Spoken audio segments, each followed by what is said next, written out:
In the land of grills, that's right. We have a sous vide station. That's how you pronounce it, sous vide. Sous vide station here from our good friends at Typhur. Here in the kitchen at the Land of Grills main command. And folks, for years now, a lot of you have been saying, Tom, you got to do sous vide. Tom, the best steak you can ever make is on sous vide.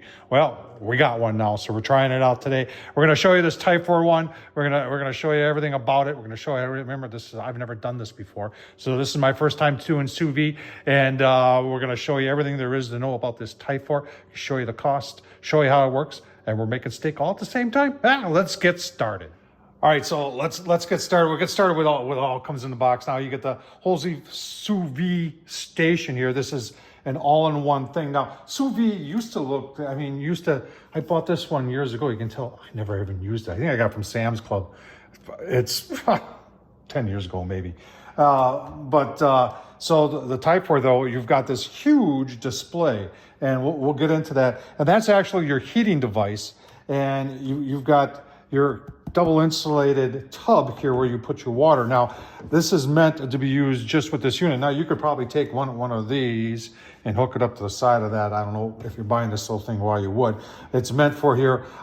It's got piping in there, and that's where all your water is circulated, and that whole thing goes into here like this, and then you push this down to lock it all in place. A lot of cool things going on. I've already played with this thing up there. It walks you right through it. Now, here's a couple other cool things here. You've got a vacuum. Remember, you get these bags, and you pull the moisture out, the air out of those bags, and this thing is magnetic, and it charges on the side of the old Typhur there.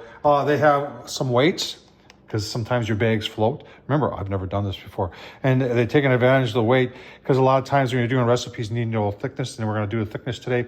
When we do our steak, they give you 2 of those. And then they've got 2 different size bags. Right, so they give you 2 sizes of bags. They give you 20 of each. These are special bags, because they've got this little port there. That's what sucks the air out of it. This little tab here is kind of cool.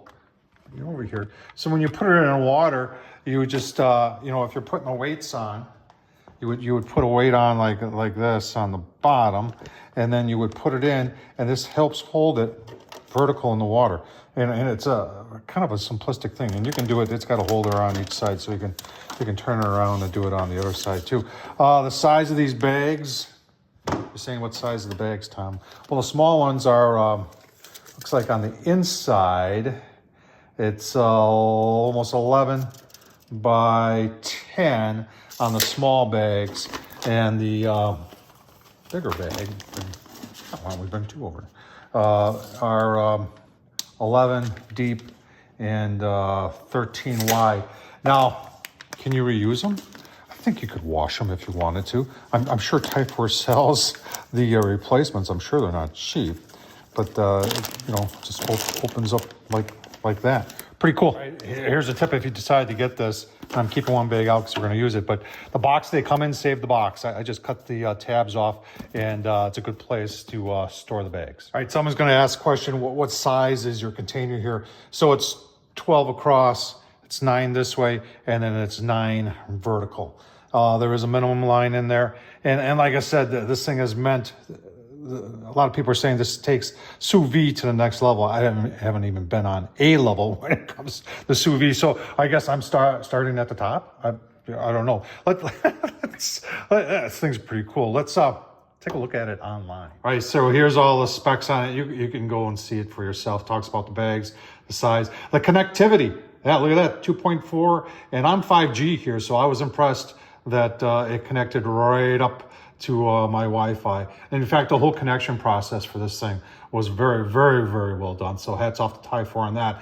There's if you're looking at the top right there, you're curious to what the price is. Yeah, there it is, $1,200. Oh my goodness. But if you're really into sous vide and you're looking for an all-in-one unit, because a lot of these other units you're buying parts and pieces, I think, and you're putting them together. So $1,200, that might be up your alley. For a Stewart steak, I just want to play around with it. You've got the app right here, but when you've got this nice big, take it over there.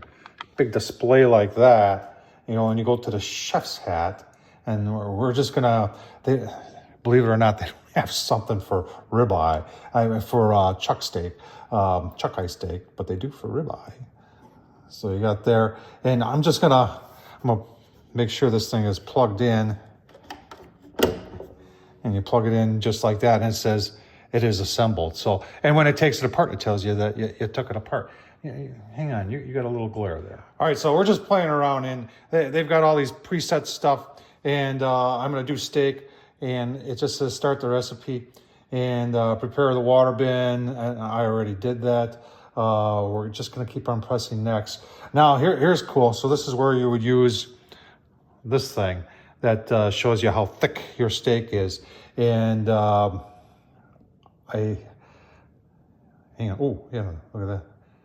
So I think mine is about 1.5 inches, and it already tells you right there that you're gonna need 1 hour and 27 minutes, and but I'm not gonna do medium rare. You know me, it's gotta be rare. And so it says you go and season the bag and all that. So I would have all that ready to do. I'd use that suction thing to suction out all the air, and maybe I'd put a weight on it, and I'd put it in there, and I just want to see how this works. So it says water's circulating, and its target temp is 27. Oh, look, it's making bubbles. Okay, well, this is going to be exciting. We're just going to watch it for a minute, and you don't have to watch all this, and we'll see how long it takes to heat up some of this water, and you know, give you a look-see. All right, water's preheated. You do get a notification saying it is, and that took, for about that much water, that's about half the container. It was right around 15 minutes. So not bad. I didn't know what to expect there. So then it just keeps on prompting you. The nice thing about this, first of all, is this huge screen. It makes me not want to use my phone, and it walks you through the process from taking it out of the box to hooking it up to the Wi-Fi. Everything has been pretty straightforward. So I tell you what's left to do. Let's try steak. All right, so let's start the real thing. There's our 2 chuck eyes, and we've already got our water in there. It's been a couple hours since I played with it, so that water's cooled down. And next we go to thickness. What do you think here? So if one is thicker than the other, which is obvious here, what do you, I mean, you could default to either way. I'll probably go with just maybe, I think we'll just go here to 1.25 inches. I'm going to stick with 1.5 inches, which is pretty close to the thickest one. And we'll go next. And then I obviously want rare. And so we're going to start preheating. You heard it click on. Now, when this thing shuts down, or you shut it down, it drains all those pipes. Remember, I showed you those pipes in the back. So everything drains, and it tells you that it's doing that. I didn't show you that before. It's actually kind of cool. So water's still a little warm from last time, so it's 86 degrees. I'm gonna get the steak in the bag with some seasoning, show you that, some butter, because it seems like that's what you do. And then we'll use that fancy dancy thing that's blinking back there. I think that means it's charging. And give you a look. All right, I got my 2 steaks in the bag. That's just like a Ziploc bag. Makes me wonder, can you use a Ziploc bag? I'm using, this is really cool that I'm using from Darren at Fire and Water, because Darren, in my opinion, is the sous vide champion on YouTube, at least. I'll leave a link down below to his channel, but he does a lot of sous vide. He knows a lot about this stuff. But this is his seasoning right here. This black garlic, if you haven't had black garlic with salt flakes, perfect. Got 2 slabs of butter. Remember, I've never done this before, so I got the fancy dancy little thing out here, and I'm not even sure. You just push down on that, and then you I don't know if I'm doing that right.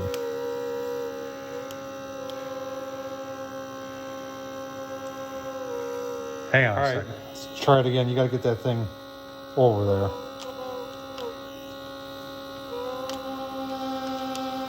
There it goes.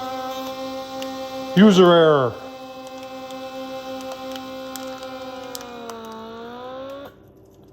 And just like that, it shuts off automatically. So that tells you it's done. And then that's really cool. It's magnetic. And now you see it flashing over there. That's telling you that it's charging. So we're ready to go there. We're 116 there, going to 122. Should be there in just a couple minutes. And then I think maybe I'll hang a weight on there because I don't want it to float. And remember, this is my first time using or doing ever sous vide. So all right, ding ding, that means saying that we're 122, which it is. And then it says next, and it says vacuum seal the bag. Already did that. And then next, place the ribeye in the sous vide container. And I got the weight on there. I don't know if I need it. And remember, this little hook thing goes in just like that. Now, what I'm seeing here is maybe I don't have enough water. Maybe if I didn't do it with the hook thing and just laid it down like that. There. I think that's good, no? Someone's gonna tell me I'm doing it wrong. Start cooking. All right, the countdown's on for 1 hour and 27 minutes. Maybe I'll go take a nap. All right, a little over an hour. You know, I love the screen on this thing. It really makes it, I really like it a lot. But you know what? Can we just check the water and see how it says it's 122 degrees. Let's just see what the thermal says there. Yeah, look at that. 123 is what the thermal's saying. So pretty cool. I guess it is accurate. We're gonna keep on going here and take them out. And then I gotta put a sear on our steak here. So I think I'm just gonna get a griddle out. I've got that electric one from Vivor that I think I'll just put on the stainless steel table, put it on high, and give these a sear. And then, you know what, we're gonna talk about everything. There's so many possibilities here. And we'll just, but first, we got a steak, gotta do our steak, and then we can talk about my final thoughts. All right, we should talk about the app because it does hook up the Wi-Fi. So when you are, you know, if you're at work or if you got to run to the store, you can always pull out your phone and say, yep, I got 2 minutes, so a little less than 3 minutes before it's done, and it'll tell you what time it's supposed to be done today. So, you know, a lot of people love the convenience of that. All right, and as we come up here, another thing I forgot to mention, there is an on-off button. If you can see it, it is right there. All right, so it says cooking complete, and so does my phone. And then temperature is holding.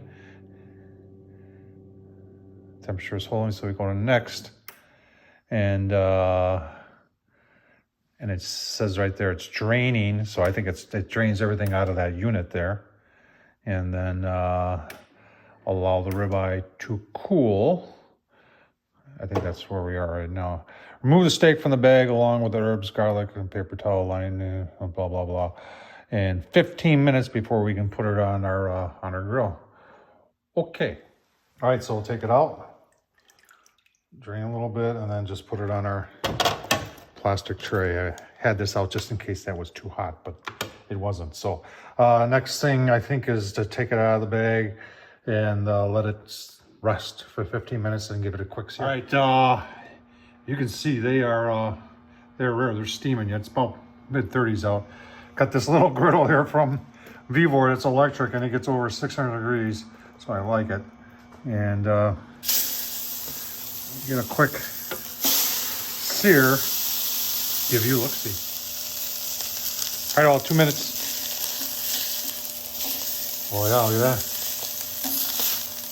Nice sear. I think this thing was like, it's just a little over $100 and works very, very well. All right, steak's rested. Let's just go and cut into it. Look at that. Go through this piece over here. This one was a little thinner. Yeah, look at that. Well, it's all about the taste, right? Got a nice sear on that electric griddle. Definitely rare. All right. Oh, okay. Butter on there. Taste that.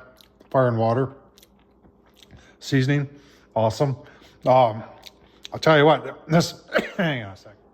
I'll tell you what, it's plenty juicy. It is, it's very good actually. I'll tell you what though, it takes making steak and turns it into a process.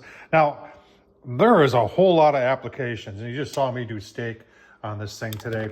And, you know, and I took the bucket off so you could just see how this stands alone. So it really doesn't take up that much space. You could have this on the counter and then put that in a closet or something like that. It definitely does work. And I tell you what, for the first time, it was a success for me. Now, is it, you got to ask yourself, is it $1,200 worth it? I don't know. So I did, just to follow up, I did try washing the bags. I don't think that's an option. Someone else can comment on that in down below. I think it's pretty cool.